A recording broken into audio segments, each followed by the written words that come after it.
अस्सलाम वालेकुम वरहमतुल्लाहि वबरकातुहू। गुड इवनिंग ट्रेडर्स, सबसे पहले मैं आपको गोल्ड का ये सिर्फ चार्ट दिखाना चाहता हूँ। ये जो चार्ट है ना, क्योंकि चार्ट पैटर्न से भी डिसीजन लेते हैं हम लोग। ये 30 मिनट का चार्ट है आपके सामने। ये सारी कैंडल्स हैं, 30 मिनट की हैं। और अभी थोड़ी देर पहले पाकिस्तानी टाइम के मुताबिक 4:30 बजे ये कैंडल क्लोज़ हुई है। ये वाली ये जो कैंडल क्लोज हुई है इसको कहते हैं डॉजी कैंडल। ठीक है, तो Doge candle actually in decision होती है कि यहाँ से मार्केट नेक्स्ट डाउन भी जा सकती है, अप भी जा सकती है, क्योंकि इसीलिए इसका नाम है डॉजी कैंडल। तो लेकिन इसको देखें ना, जो सबसे अहम चीज़ होती है वो ये देखना होता है कि इसने कहाँ पे ब्रेक किया है। अब उसकी जो पिछली रेड कैंडल है, ये देखें, ये बेरिश इनगल्फिंग कैंडल थी। इसका हाई ये देखें, जो ऊपर विक बनी है ये है हाई और नीचे ये है लो। तो डॉजी कैंडल ने पिछली कैंडल का हाई ब्रेक नहीं किया, जबकि लो ब्रेक की है। तो ये एक इंडिकेशन होता है कि गोल्ड मार्केट डाउन जा सकती है। अब ये वाली कैंडल पाकिस्तानी टाइम के मुताबिक 5 बजे क्लोज़ होनी है। ये बहुत इंपॉर्टेंट कैंडल है। अगर तो ये कैंडल नीचे क्लोज़ होती है तो फिर बेरिश की तरफ जाएगा गोल्ड, अगर ऊपर क्लोज़ होती है तो फिर अप जा सकता है गोल्ड डॉजी के बाद। ठीक है, तो और 5 बजे न्यूयॉर्क सेशन भी ओपन हो जाना है। और उसके बाद 5:30 बजे 3 हाई इम्पैक्ट न्यूज़ भी हैं। 1 2 3 हाई इम्पैक्ट न्यूज़ हैं। जो पहली न्यूज़ है पाकिस्तानी टाइम के मुताबिक 5:30 बजे, ये कोर रिटेल सेल्स का मंथली डाटा है। प्रीवियस -0.3 और इसकी फोरकास्ट है 0.3। तो जो फोरकास्ट की है एक्सपर्ट ने, ये इसके मुताबिक ये न्यूज़ डॉलर के हक में है। डॉलर ऊपर और गोल्ड डाउन जा सकता है। उसके नीचे जो दूसरी हाई इम्पैक्ट न्यूज़ है वो है रिटेल सेल्स मंथली डाटा। ऊपर कोर रिटेल है, नीचे वाला रिटेल सेल्स है। और ये -0.9 है और इसकी फोरकास्ट है 0.1। ये न्यूज़ भी डॉलर के हक में फोरकास्ट है। अब एक्चुअल प्राइस आएगी तो पता चलेगा। और तीसरी न्यूज़ जो है वो अनएम्प्लॉयमेंट क्लेम का डाटा है यूएसडी से रिलेटेड। 227 के से 233 के, यानी कि बेरोज़गारी बढ़ेगी। तो तीनों न्यूज़ की जो फोरकास्ट है वो तो डॉलर के अगेंस्ट है। हाँ, ये वाली न्यूज़ डॉलर के अगेंस्ट है। देखें ना, बेरोज़गारी बढ़ेगी। अब न्यूज़ आएगी तो पता चलेगा। वहीं पे गोल्ड के 30 मिनट के टाइम फ्रेम पे 50 के मूविंग एवरेज से गोल्ड नीचे है, तो ये ऊपर सपोर्ट है। हम गोल्ड को जब सपोर्ट के पास जाए तो सेल करेंगे। ठीक है, तो ये आ रहा है 3339.59, मतलब आप 3340 समझ लें।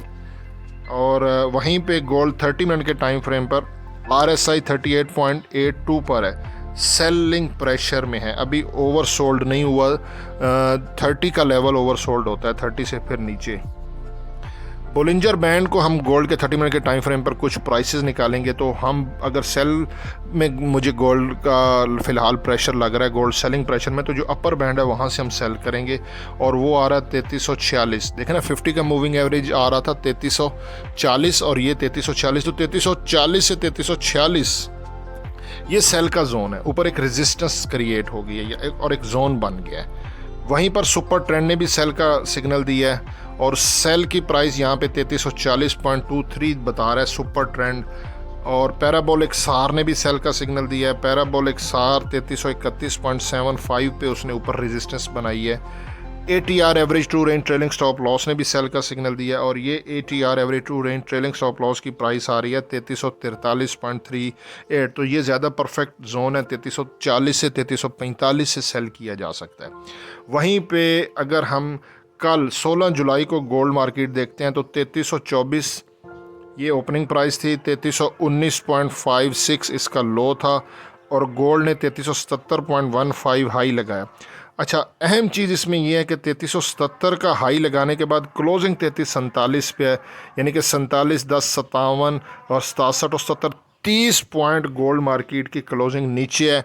तो ये चीज़ भी शो कर रही है कि बेशक गोल्ड मार्केट किसी फंडामेंटल न्यूज़ ट्रम्प की तरफ से जो आई थी कल, वो उसकी वजह से पंप किया गोल्ड ने और गोल्ड क्लोजिंग फिर उसने 33.50 के नीचे दे दी है, साइकोलॉजी लेवल के नीचे, तो ये भी सेलिंग प्रेशर शो कर रहा है। अब 33.19 एक सपोर्ट भी है नीचे, कल का लो, अगर गोल्ड इसको ब्रेक करता है तो फिर और डाउन जाएगा।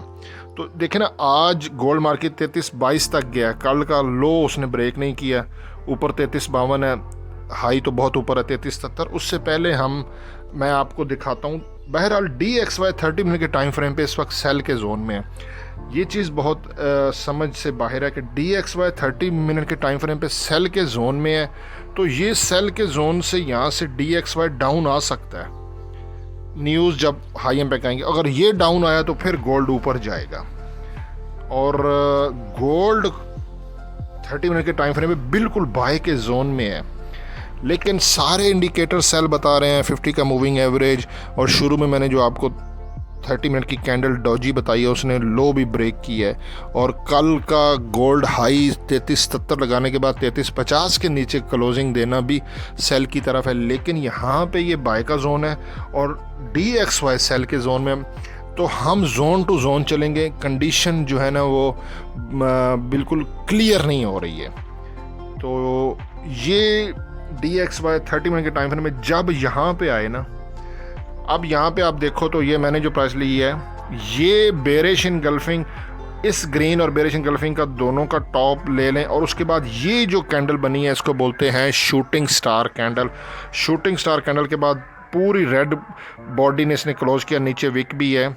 शूटिंग स्टार का हाई, इन दो कैंडल्स का हाई ये आ रहा है 3344.52, और ये बोलिंजर बैंड का भी ऊपर 3346 आई है। तो 3345 ये टर्निंग पॉइंट है, ये SL है। इसके नीचे नीचे गोल्ड सेलिंग प्रेशर में है। अगर उसने 3319 कल का प्रीवियस लो भी ब्रेक किया तो फिर डाउन चला जाएगा, लेकिन हम जोन टू जोन ट्रेड करेंगे। इस जोन से हम सेल करेंगे अगर गोल्ड मिलता है, और 3350 का ऊपर जो है ना 50 से कम। अच्छा, जब गोल्ड ऊपर जाता जाए जाने दें, टाइम फ्रेम 5 मिनट का कर ले, जब रिवर्स हो 45 से 50 से तो फिर सेल की एंट्री लें। फ़िलहाल गोल्ड सेलिंग प्रेशर में, अगर बाय में है ज़रूर, और नीचे अगर बाय हमने करना होगा तो 3300 का लेवल जो है ना, ये एक साइकोलॉजी लेवल है, तो यहाँ से बाय किया जा सकता है। अभी बाय करना रिस्की है, ठीक है। ये सिचुएशन है, 3300 से बाय और 3345 के करीब से सेल। बाकी हसन अमान को दुआओं में ज़रूर याद रखिएगा। अल्लाह हाफिज़।